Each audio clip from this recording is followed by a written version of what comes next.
Hey everyone, welcome to today's episode of Behind the Signs. I am Joe Aranella. I've been in the sign industry for a very long time, as most of you know, almost 30 years now. And I am the founder of Sign Tracker, now an Inktovo product. So we're going to talk about Inktovo for a second, since they are our friends that sponsor this fine podcast here at Behind the Signs. But first, who the heck are you? I'm Elizabeth Aranella Toynes. I am the co-owner of Studio Zoe. An amazing sign company. Co-host of Behind the Signs. You are? And daughter of this one. Yes.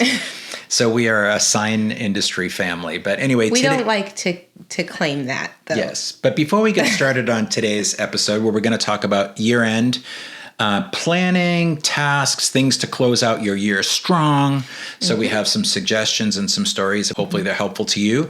But before we dig too deep into that, we'd like to thank our friends at Inktovo. Inktovo brings you Sign Tracker.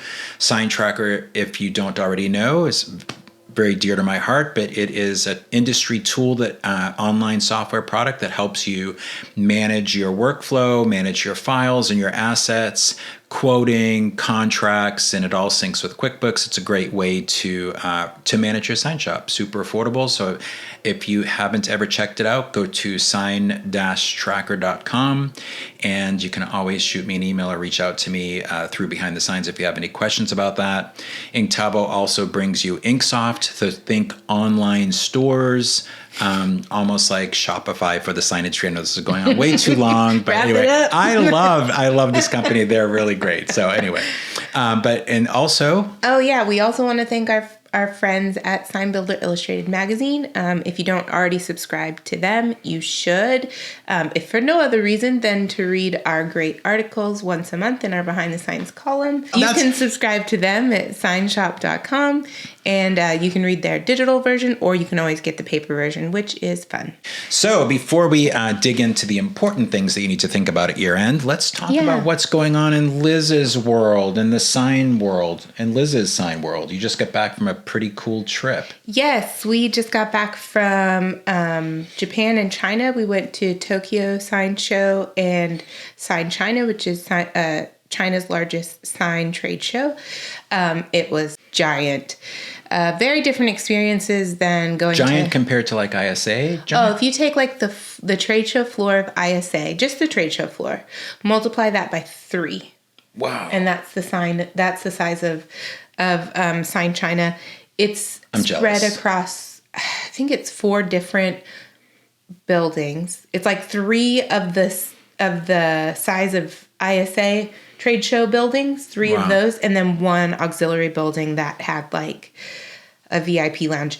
I will say it's set up very different. It's just literally back-to-back booths of vendors. They have a lot of opportunity to buy equipment, more so even than ISA, and I know there's a lot of opportunity there. But we had the privilege of meeting a lot of vendors. We had the ability to view just their manufacturing capabilities are right now, just the technology they have far surpasses what's available in the United States. So it was a lot of fun to experience that and see both. Just really fast. So when you say technology, so like a lot of 3D stuff or what? Oh yeah. I mean, you see a lot of it at ISA with the Chinese-based companies that come to ISA, but lots of 3D printing of signs, lots of 3D CNC. So like, it's like a lathe, that's CNC routing. So you're routing around the radius of a pole or something. Wow. It's pretty rad. Wow. Yeah. Also, I think what surprised me... So if you wanted to start a totem pole company, for example? Absolutely could do it. I think what surprised me the most, what I was like, I don't know why I was the most in awe over, is they had this tiny laser welding machine.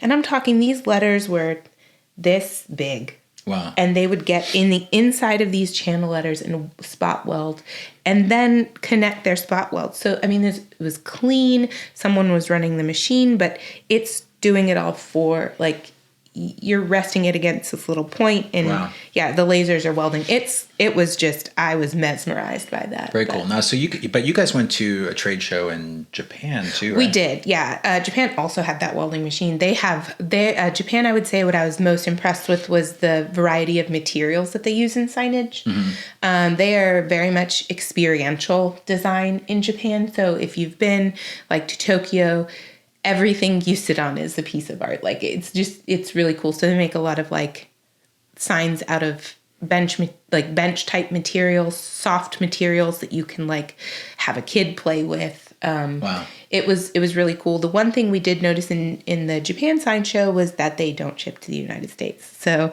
as much as we fell in love with a lot of things, our hearts were quickly broken when we found out they would not ship to the United States. So, oh well. Yeah, lots of fun. Yeah. Well, before we go to me, let's just get this out of your system. Go ahead. Tell us about Disneyland.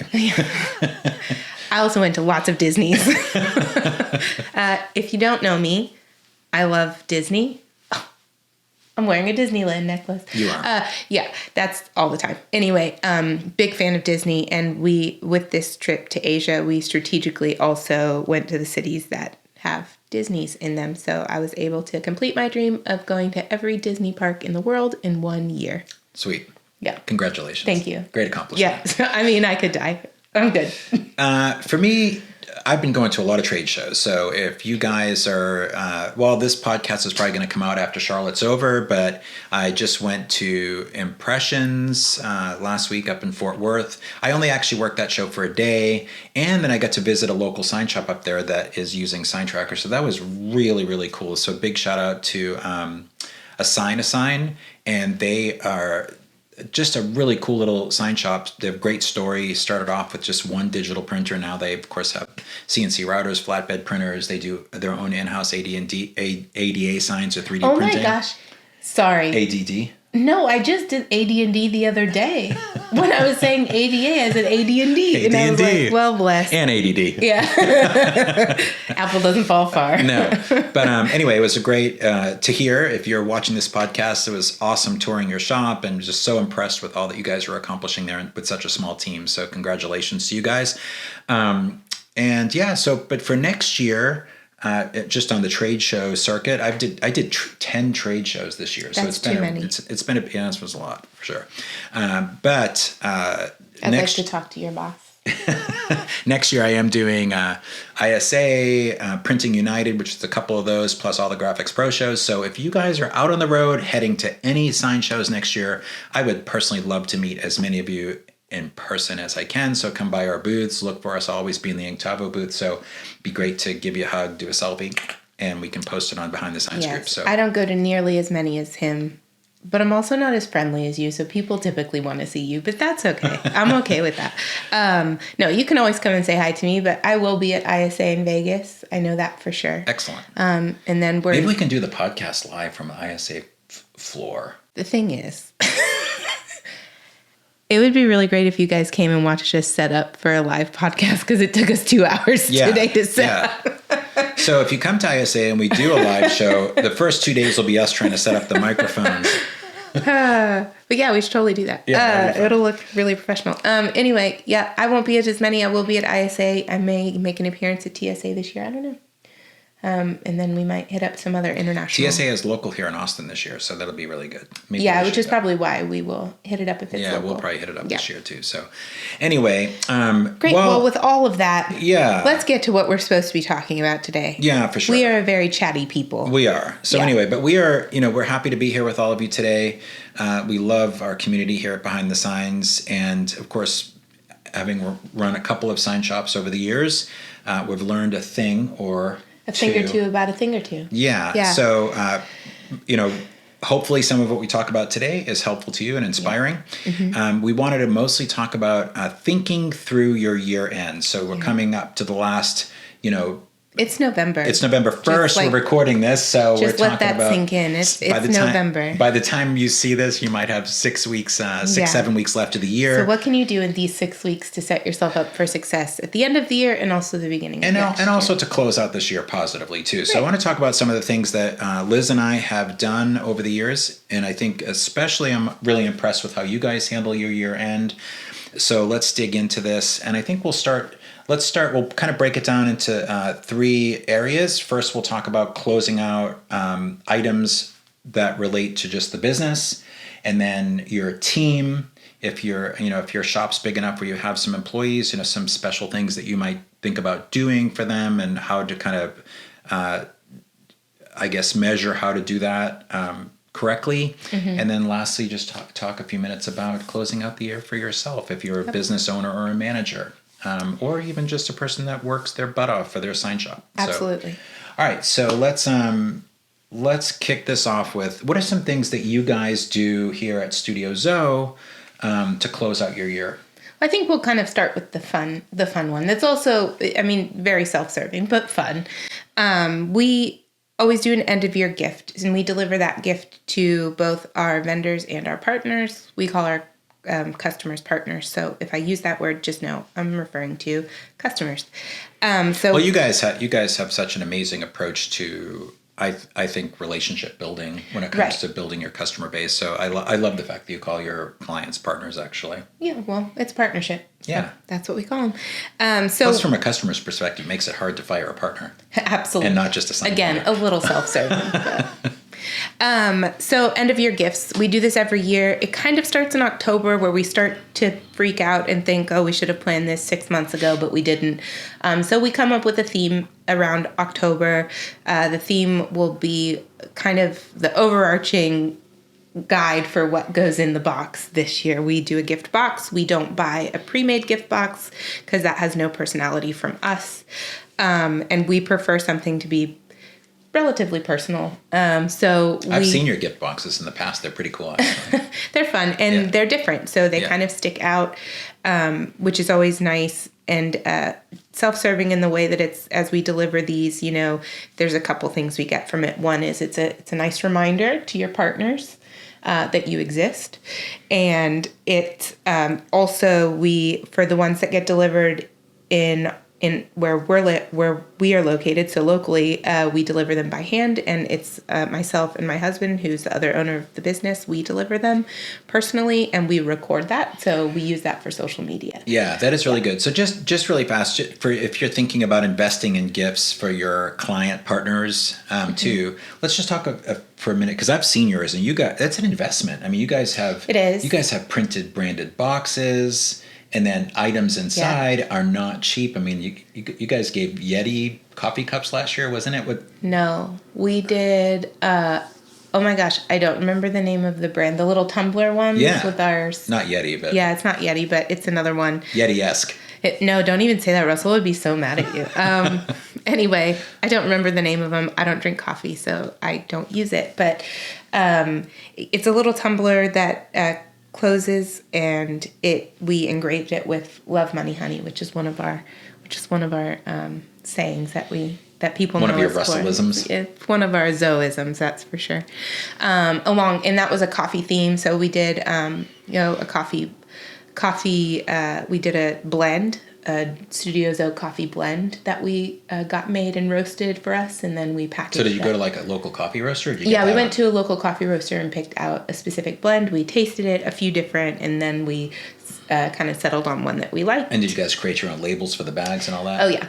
Yeah, of course we did. We saved money by having, so one of our employees is our brand manager. So she's in charge of working on getting our name out there. And she's in charge of all of our social media. She's a godsend. Highly recommend hiring one of those. But anyway, she actually printed out the label. We got the labels made, but she peeled all the labels, stuck them on the bags. Like, she was the one. Mm-hmm. She was the one, and it was like a hospital operation when she was divvying up. Because when you buy coffee that's personalized from a local roaster, you don't get it in bags. You have to bag it yourself. They give it into just giant, big 25-pound boxes of coffee. My house smelled great for a while when she was hanging that up. But anyway, that was our coffee box, and it had a few other things in there. And we get our whole team to put their input into it, and we kind of all settle on what's going to go in the box for the year. It's never the same thing twice. And I would say too, if you're a smaller shop and there's just a few of you and you're thinking, oh man, that's way out of budget. It doesn't have to be that elaborate. I think that's super impressive. So I want to say though, there are smart ways to do it. Like for us, we've done them a few different ways. That one was one of the more expensive, but we did a trade deal for the engraving. Yeah. So we didn't have to pay for that portion. Other years, there's a local bakery here that we absolutely love. We've done tons of trade deals with, because I will do anything for a good cookie. I mean, not anything, but pretty close. Anyway, so we filled a box with those one year, and we had personalized cookies in there. So sometimes it can cost almost nothing by the time you get there. If you think about this throughout the year, then you can make financial decisions throughout the year that lessens that. And sometimes it could be as simple as, I know a lot of times we did wine bags, which today I might not just run around town giving out bottles of wine, but we did really nice wine bags, and we would drop them off to, if we had several property managers that worked at one company, would drop off a bottle of wine for each. We did it for architects, all like you guys, we would run around town and do it. We didn't do all the recording and social media stuff back in those days. Well, it wasn't a thing. But even if it's just like a Christmas cactus with one of those little plant sticks in it, and a personalized card from your sign company, that sort of stuff actually goes such a long way. So it really does. You're really kind of planting a lot of seeds for next year's work when you do that. Mm-hmm. So, and it feels good to do that too, because if you're genuine about it and you're grateful for the business that those clients have given you, it's a great way to say thanks. Now, I do want to say that our business is structured in a way that we don't have salespeople. Right. So for some people that are listening, they might think, well, that's a salesperson job. And I agree. And that's how we did it. We actually would put the gift wine baskets and stuff together. And there was a company here back in those days called Austin Nuts. And so we would get nice little bags of nuts with the wine and would give baskets. But we would prepare them all and give them to us. That was also back when you couldn't buy those types of baskets. So that was like such an awesome thing. Yeah. Now I can get that at Costco. And it still didn't even cost that much. But you're right. We had a sales team. So we had 6 salespeople. Each of them, they would tell us how many clients they wanted to give it to. And so they would run around and deliver them. And there are some companies that I know that that's their salesperson's job entirely. Like if you get commission, so if you want to give, gifts to your repeat partners, then that's part of your job. Like you can take on that burden. And I don't think there's anything wrong with that if that's how you structure your company. We just don't have salespeople. We've never had a salesperson at our business. We operate strictly on word of mouth. Which is selling, by the way. It is. It's just basically selling on social media. I mean, we just we don't pay commission to anyone for sales. It's not how our business is structured, and no one's job. There is no one whose title it is to be a salesperson, and we don't expect any of our team members to bring in business. Right. They have just like as a friend asked them, and they were like, "Oh, you should meet with our boss," but that's never been a job of theirs. So this is what we do is because we don't have salespeople. So Russell and I handle this directly. The next thing we do, that's the fun thing. That is the fun thing. I do want to say it's a lot of fun. Yeah. The rest of it that we're about to talk about, it's not as fun. It's equally, if not more important, but it's not as fun. First thing I think I'd like to mention is pay off your vendors. Yeah. So pay them off. Yeah. At the end of the year to do a spend down, right? So because it impacts your taxes. Absolutely. Maximize your cost of goods sold. Mm-hmm. Pay off your vendors to do that. Mm-hmm. Pay off materials. Like pay it off. as best you can. Credit cards. Take into account before doing that, you need to understand what your Q1 cash flow is going to be like. So sit down, know what your work in process is, know what you're facing for Q1, know what your payroll is, know your fixed costs and variable costs that you can't get away from for the first quarter. Make sure you have that covered. Then pay people off. like pay the vendors. So do you think it's a good idea to meet, I know we talked about this earlier too, but to meet with your CPA prior to the year end to kind of work through all this so that have somewhat of a cash projection between, because you're finishing up your fourth quarter, and then what do you need, going into the first quarter, and then what are your, and is part of what you're thinking about financially also setting sales? Like, do you guys set sales goals for 2025 at the end of 2024, that sort of thing? Or do you kind of have a sense that you're going to be doing the same amount?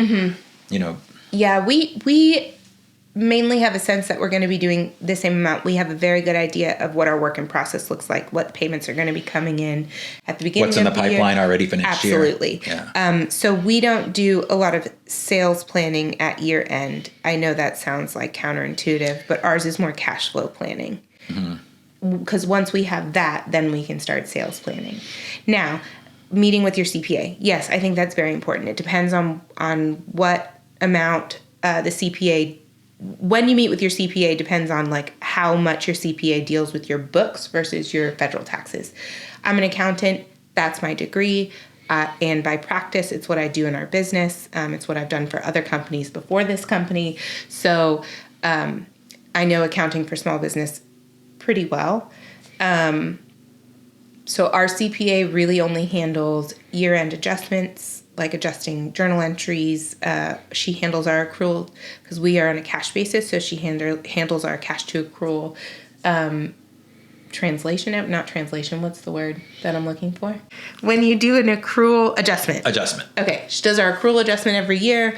And then she, of course, handles all of our federal tax filings, which is a godsend because though I am an accountant, I am not a CPA and I have no desire to be one. So that is their specialty and she is very good at her job. So we meet with her a little bit later towards the end of the year, but great idea to meet with your CPA. I do want to just note, like, as you're paying off vendors and paying off bills, what you can do, you probably already know this, is use credit cards. And that kind of leads me into my the next thing I do, which is I make sure I've hit status on my credit cards. And I know you guys used to do this too. So the great thing about owning a business is you're kind of in charge of the credit cards that you pick to use for that business. For us, we've chosen two that works the best for business travel because we travel a lot for business. We don't actually end up doing a whole lot of work in Austin. Most of our jobs are outside of Texas. So we have to travel quite a bit. And because we use, this is not sponsored in any way. I just really like them. We use Southwest and Delta. It's what works best for us. Maybe we should get them to sponsor. I'd make more money if I did. Anyway, Southwest and Delta, we use their credit cards in order to hit status. That seems to serve us best throughout the year for travel. So like even the trip we just took to Tokyo and to China, we paid for flights on points. That's great. Just because we strategically used those credit cards throughout the year. But what you want to do is while you're paying off your vendors, you want to make sure you're using the right one. So that way you're hitting status on both your credit cards because you're about to year end and your status will carry through to the end of next year.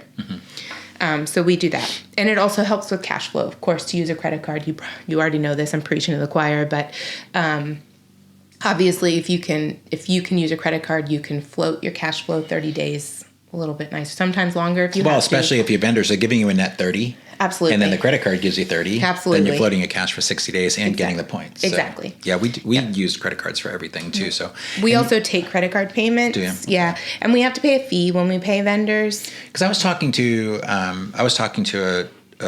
a sign tracker client the other day about what do they receive credit cards.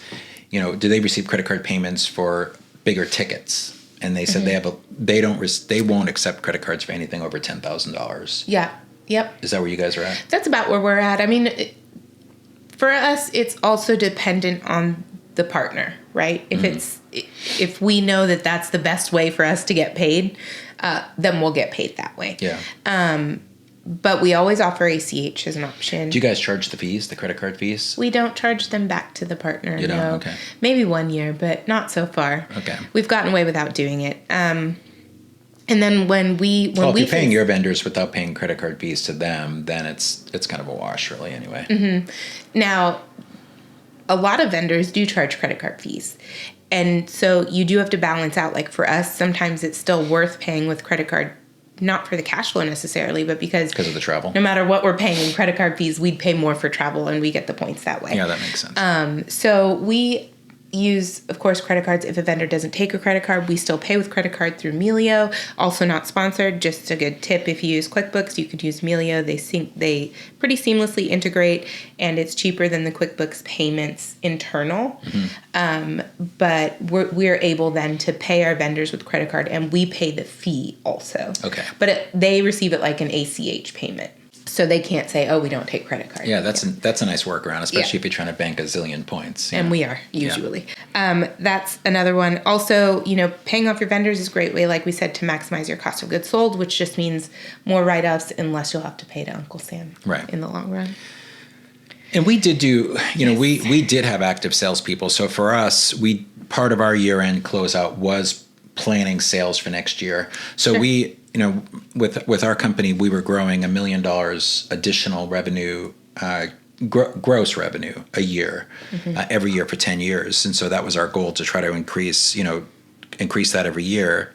Of course, at the 10-year mark, we sold, so we were doing a little over 10 million. Yeah. So for us, it was always, we did have a base of house accounts that we knew that were coming in, national accounts mostly. But when it came to the sales team, they had a mix of national accounts, local accounts, pylons, and all that. So we always would say, if we'd try to look at what our close ratio was, when let's say it was around 50%. So we always knew that each sales rep, had to have, if they were going to close $1 million worth of business a year, they had to have at least $200,000 in the pipeline at all times. And so we met with our sales reps. We met them every week anyway, but we always kind of looked at what was coming in the pipeline, and going into the next year, did they have projections of deals with their clients that they were working on that would keep their pipeline that full or more. Right? Could we count on them to even bring in more business? And if not, then we had to consider, should we, if each salesperson was good for $1 million in sales, did we need to hire another salesperson the following year? So our company was structured. Your company, I think, is structured a lot more around design and the relationships around design. Yeah. Ours was definitely more structured as relationships too, but as a sales organization, I think, more than how you guys put it. They're both great models. It's just different. That's all. Night and day different. Yeah. But also, I think that in the sign industry, a sales model is still the most common. Well, yeah, for sure. I know for us, we've just had great success with the relationship model. I think you still build relationships in a sales model anyway. Yeah. So I don't want you to think that that's not what I'm saying. I just think for us, by not having salespeople and really focusing on building partnerships with people, it's still a sales strategy. It is a sales strategy. Yeah, it's just like it feels better. Yeah. It feels less salesy. It does. It's still salesy. Yeah. So we don't have a salesperson, but we're always talking about our business, which is sales. Which, We also do dog and pony shows, which is sales. It is. It's just that instead of having a salesperson that does that, and the reason we don't have a salesperson is we also like to control what we're very big on. We are a white glove experience. It's a different. We're a higher end shop, and there's good reason for that. Yeah. And that is that we can't compete with people that are building everything in house. Mm-hmm. We're never going to compete with that. Yeah. So we have to set ourselves apart a certain way. We also position ourselves a little bit in a different area in the market. So we don't not have salespeople because we don't. It's not about not liking salespeople or not seeing the value in salespeople. And it's not even about not wanting to pay a salesperson commission. Trust me, with the amount of work I do, I'd much rather pay a salesperson commission. Yeah. What it is for us is that we like to have control over what jobs are coming in. Mm-hmm. And the thing about having a salesperson and having a sales-driven model is you don't have control over that. Right. They're going to sell what they want to sell because they need that commission, and that's how they get paid. Yeah. Versus us saying, we couldn't couldn't in good conscience say, sorry, salesperson, we're not accepting that job, so you're not going to get paid. Right. Like, that's not okay. You can't do that for sure. So, anyway, a couple other things. Yeah. For business? Yeah. Okay. So let's talk about, so that's just the financial side, right? There's one more I think that's important for financial, and that's if you don't already, you probably do, but if you don't already, reconcile your accounts, please, at the end of the year. It's very good. Yes, I'm putting my accountant hat on. That's what I do. Mm-hmm. You're not the only one getting this lecture. Everyone gets it from me. Reconcile your accounts. You should do this monthly just to make it easier on yourself, but at the end of the year, it's always a good time to kind of round out your year, make sure everything's matching up, makes it easier for when, leads to my last one, you do call your CPA, which is about when I call mine, and say, hey, everything's done. How's it looking? Do I need to make an additional estimated payment this year? Do I need, all the fun stuff. I also think, too, if you're a full fabrication facility, whether you're doing electric signs or digital print or vehicle wraps or whatever, kind of look at how, if you grew, let's say you grew 10% this year. It was a good year, it was nice, moderate, steady growth. You grew 10%. I think it's good to look at your relationships with your suppliers too. And not that I want to tick off any of our supplier friends, but if you increased your business by 10% and that 10% means you are spending an extra $25,000 on materials, then it's a good idea. If your volume increases, then your discount should increase a little bit more. So because the companies that are spending millions of dollars a year on sheets of aluminum and flat stock and vinyl and all the stuff, they're negotiating points on their materials. So we always looked at vendor relationships at the end of the year, and not relationships. We had great relationships with our vendors, but costs, I guess. And that's super important. It is important, and it's not, and it's just part of business too. I know you have great friendships with the people that deliver your materials to your shop, and they're a great resource for helping solve problems, but also it's, it is a business relationship. And so you need to be looking at how much you're spending with each of your suppliers. And, if your business has increased and your orders have increased, it's not out of line to ask for a little bit of a better, percentage point on what they're charging you on their markup for materials. So absolutely, that's one thing to look at. Yeah. And, I don't order raw material, so it's not, that is not my department.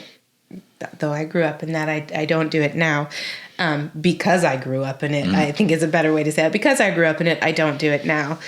So what a great point to bring up for end of year stuff. For us, vendor relations is something we do all year because we're not ordering raw materials. We're having to build those relationships and make sure we're expanding our horizons all day, every day. But at the end of the year, that's such a great thing to check off your list. Yep.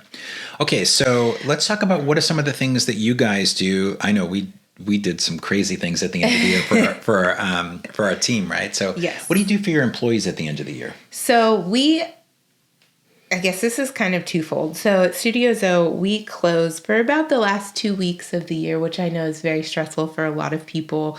Takes a lot of work for us to be able to maneuver our schedule to do that. But everyone that works with us at this point, they know that it's coming. We make it very well known and we get stuff in ahead of time.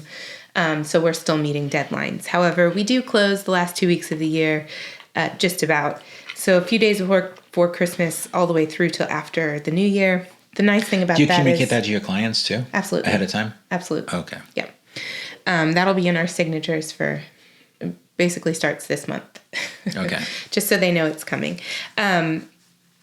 So that... Do you have an in case of emergency break glass? No. It's only a sign. I wasn't gonna say that. It is only an effing sign. What emergency? No, I understand there are some sign emergencies like inspections, I suppose, but that's what temporary signs are for. But no, we just try to get everyone in a good position. They know we're going to be closed.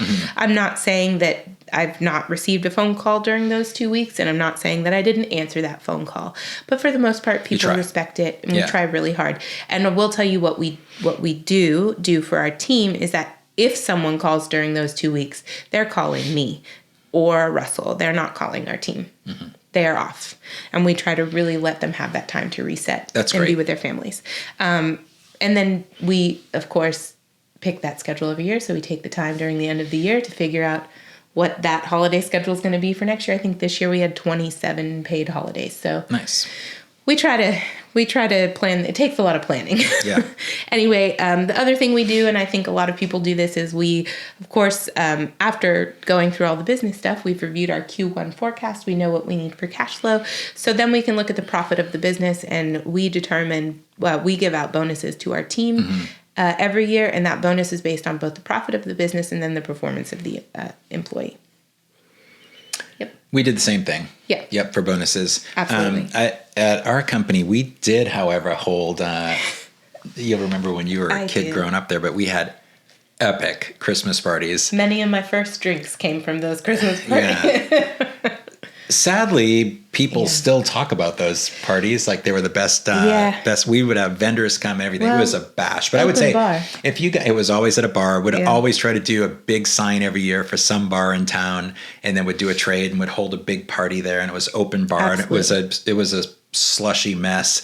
I would say, look, however you can. That's the best way to describe it. It was a sloshy mess. It was, but I would say, whatever way you can celebrate with your team, whether it's, we've done a ton of different things over the years, but we did bowling events and just fun things like that. But I mean, whatever you can do to celebrate with your team, just make sure it's happy and festive and safe. Yeah. So if you are an owner and you're going to offer alcohol and all that kind of stuff and bonuses, this is the day of Uber. Just make sure everyone gets home safe. We've gone back and forth. We do throughout the year do some team gatherings where the families are invited.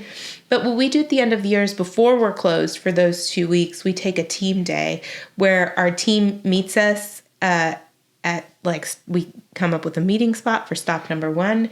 We usually have breakfast of some sort, and then Russell and I have planned a day of activities, and they're very different and varying. And for us, our team, they're all creatives, so it's like a day for them to really feed that creative side. I think last year we started with touring a ranch that has llamas, and nice. It also they also have a zoo, which was really important for us. We got to see the zoo, and we got to feed all the animals. And on our team, that's like big. Like that was a lot of fun. And then we went from there to blow glass. We did a glass blowing class, which was very cool for creative people. Like that's just hands-on, so fun. They don't know what they're getting into, so it's just all a surprise the whole day.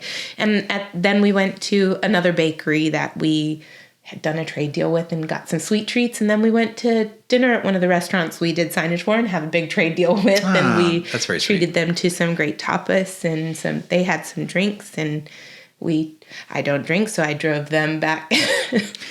Yeah. Well, I think, I think the most important thing is to remember at the end of the year is to celebrate. Yeah, celebrate your way. And look, the sign business is hard. It's a lot of hard work. It's busy. You're moving fast and furious all year long to make your goals. And sometimes the margins are tight. And it's a lot of work for everybody on your team. So to be able to have family time at the end of the year and make it something special and to make everyone feel like they were an important part of the company's success. Because if you make it to the end of the year in the sign business and you've survived another whole year, that's success. Yeah, absolutely.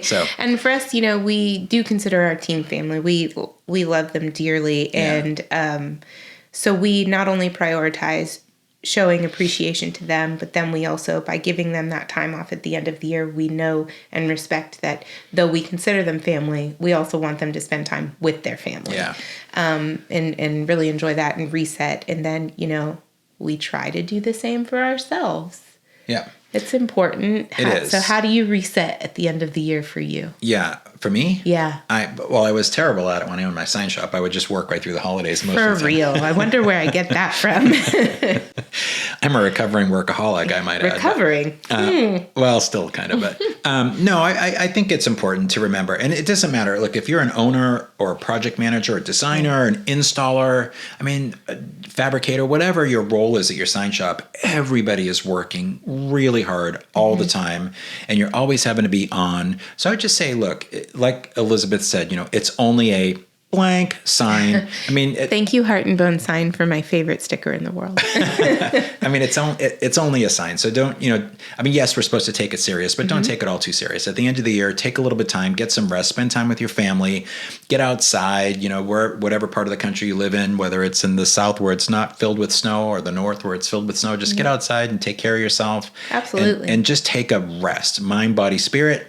And don't apologize for it. No. And then just come, you just know that you're going to come back in January and hit it hard and do it all over again for another year. So don't neglect this time at the end of the year to sit back, do a little reflection and a little self-care. I know that sounds hokey and corny, but honestly, take the time to take care of yourself. That would be my encouragement. I think we're in the age of understanding that burnout's real, man. Oh yeah, burnout is a thing, and it happens. And as a business owner, that can be very dangerous. Yeah. I mean, dangerous in the way that you'll just lose your business, but you make bad decisions when you're burnt out. Absolutely. Yeah. So take that time to reset and look at it as a benefit to the business. If you come back rested and ready to go for the next year, like it's better than if you keep going. Like, because you can't do that forever. Yeah.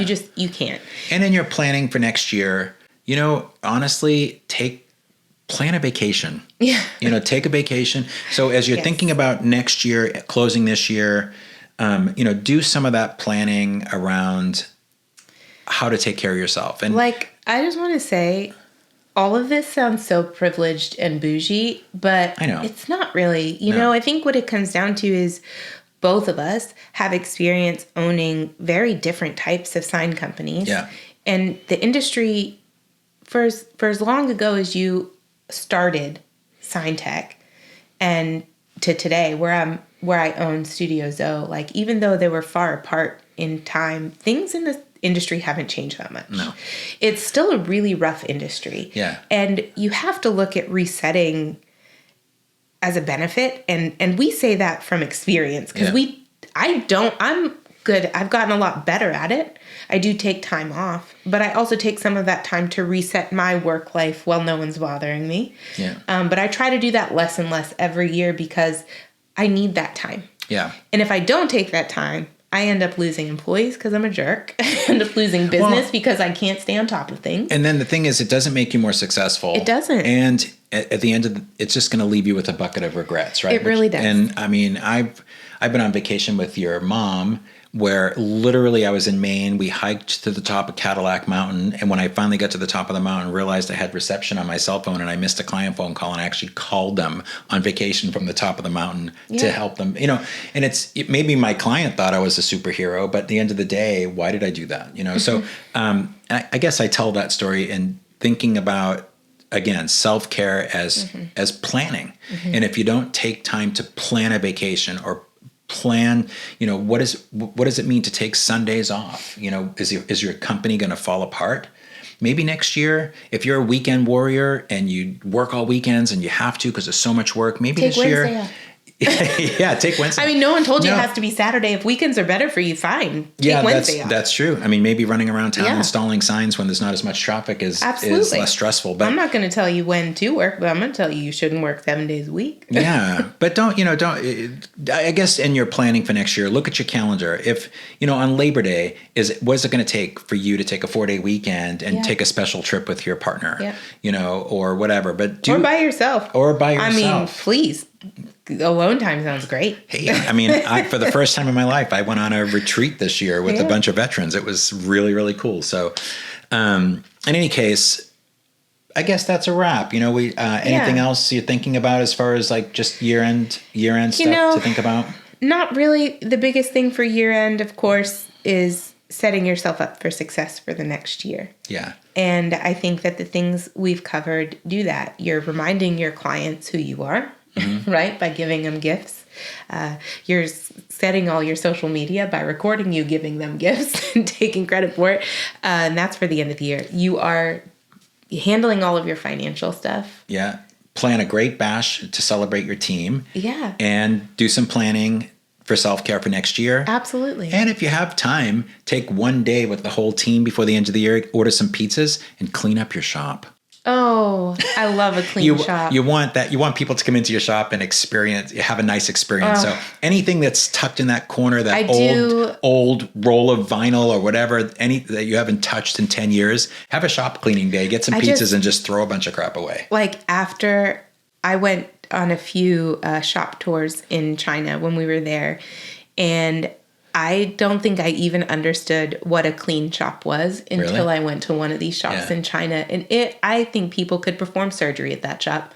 It was immaculate. Yeah. There was no dust. Like everything was so clean. And I was just like, oh, that's got to be beautiful to work in. Yeah. Maybe we'll have to have a whole episode where we tour some shops and talk about, and I kind of like what they do, that restaurant thing, like clean up your restaurant. But anyway, that was just a bonus tip. But anyway, we thank you guys for spending. I hope you guys had a great year. Sorry, I interrupted you. I interrupted you. No, you were talking first. That's how interruptions work. I'm going to steal what you were going to say. I don't like that. I hope you guys had a great year. Oh, what a jerk. Anyway, hey, we really care about you guys. Thank you for being part of the Behind the Science community. Close out your year strong. Do some great planning for next year, and we'll see you soon. We have some one more episode before the end of the year. Yeah, so with a very, very special guest. Very special guest. I'm very excited about that episode. Didn't think I'd be able to do it, but we got her, and so excited. It's going to be a great, great episode. It might no spoilers, but it might even be a little long. I might go off on this one. It's going to be so good. So we look forward to seeing you. You know, we hope that next time we see you, you are ready for the end of the year and you've wrapped everything up that you need to wrap up. I hope you had a great year. All right. Thanks, guys. Peace. Bye. Go make some great signs.